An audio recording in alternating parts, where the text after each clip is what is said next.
next guest as Reggie on Riverdale. He is now in the middle of a hailstorm of awards and nominations for his performance alongside Julianne Moore and Natalie Portman in May, December. You can watch it on Netflix now. Please welcome Charles Melton.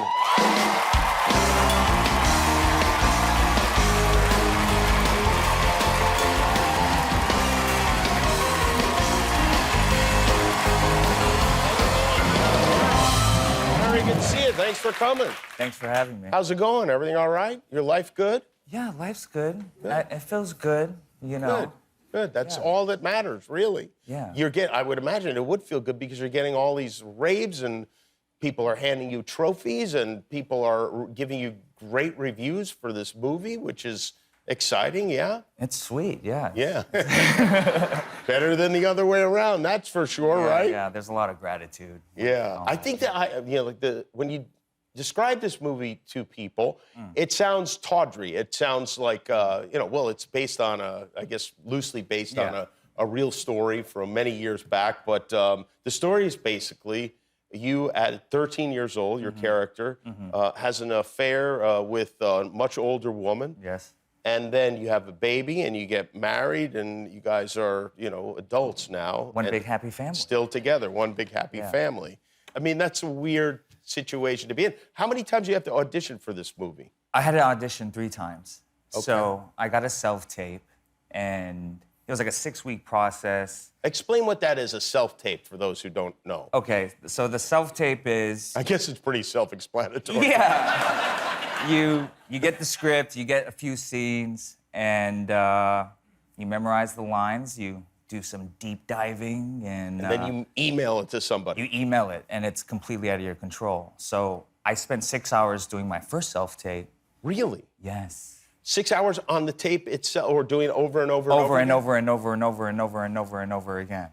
Now, do you tell the director that later? Because that would worry me. Yeah, no. He's finding out now. He's finding out now. We're never going to get through this movie. Yeah. So then I got notes from my team saying, these are notes from Todd Haynes, our director. And I was like, yeah, right. Oh, your team lied to you. I think they lied to me. Oh, interesting. But... So they reviewed it first and then said, we got to change a couple I think it was their notes. I think they were like, all right, you need to switch this up and do this. No, it was from Todd. In a way, like if it hadn't worked out, I would tell you to fire them right now. But since it did work out, I think they deserve a raise or something like that. It ended up taking me to New York to do a chemistry read with Julianne Moore and Todd Haynes. I remember standing outside of the door, and I heard them whispering, and my heart's beating out of my chest.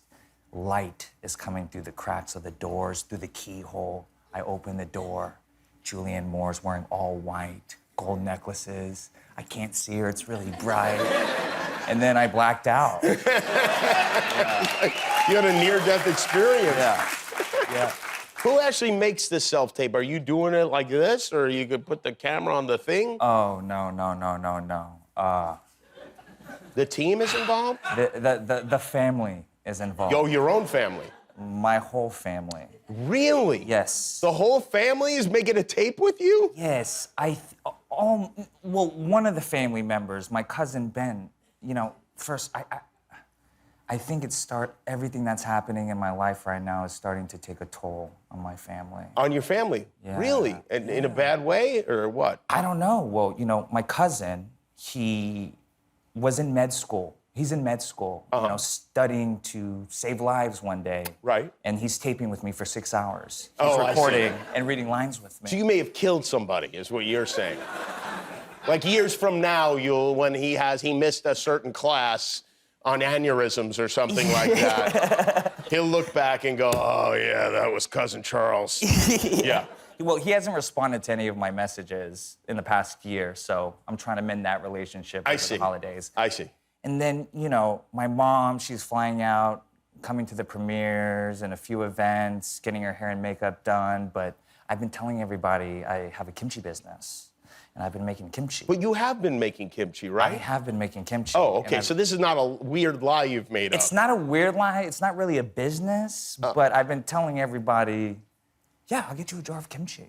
But you do make kimchi. I do make kimchi. My mom kind of runs the whole thing. So every time she's flying in to Los Angeles thinking she's just gonna get dressed up and go to these events, there's kimchi supplies. You spread out the cabbage and tell her to start chopping? Mom, can we do this? Can we do this? So she's...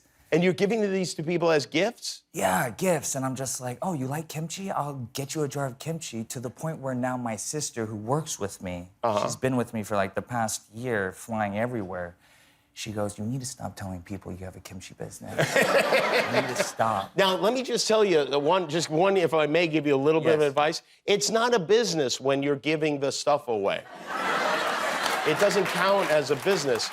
It's really like you're running a soup kitchen is really what's happening. That makes sense. That makes sense. No one's getting paid. There's no really, you're taking just a loss, basically. I think my sister was trying to tell me She was trying to explain that to you, yeah. But I lately, you know, every other day she's giving me a 2-week notice. You know, Did you give Natalie Portman kimchi? Not yet. Did you give Julianne Moore kimchi? Not yet. No, okay. So you're holding the kimchi back. So maybe, you know, it would be nice at the Oscars, if, you know, all goes well and you're nominated for an Academy Award, people get hungry. Yeah. People get very, very hungry at that show. And if you were passing out jars of kimchi, you might not necessarily win that year because voting is closed, but you will definitely win the following year. That sounds like a good Something plan. to think about. You should be my business manager. I wanna actually show a video that you posted because I have a lot of questions about it. Now, this is a camping trip you're on? Yes. And that is... That's a bear. A bear? A brown bear. How far is the bear away? 20 feet. 20 feet from you. Now, didn't you see the signs that say, don't leave the food around? I know. Very irresponsible. You know bears love kimchi, by the way. They will... Yeah, I think if I had kimchi, maybe no bear would come near, but yeah. I wasn't scared. You weren't. Why? No, because... Because why? I mean, there's an insurance policy. On you? My cousin. On your cousin? Oh, is it the same cousin? It's the same cousin that helped me with the self-tapes for 6 hours. Oh, and what's the insurance policy? Well, I'm faster than he is. I see, okay. Yeah, right. You got a buffer there. So your cousin, what's his name again? His name's Ben. Yeah, Cousin Ben would be bear lunch, yeah. Yeah. Well, boy, Cousin Ben really hooked you up, didn't he? He did. I mean, Do you thank him in these speeches that you give at these award shows? I'm thanking him now. Well, and Thank you, Ben. would you like to, I mean, maybe it's premature, but maybe you want to give a formal thanks to Cousin Ben, who's probably at home taping this on TV right now. Right here? Yeah, right there. Go ahead. Ben, I love you. And keep it up, Chief. I'm faster than you. You're going to have to work on that, okay? Yeah, I know, There's a little more gratitude maybe the next time, a little less cannibalism. Yeah. Well, it's great to see you. Congratulations on the movie. You did a fantastic job. And if you haven't seen it, get yourself a Netflix account and watch May December. It is on now. It's Charles Melton, everybody. We'll be right back with Lainey Wilson.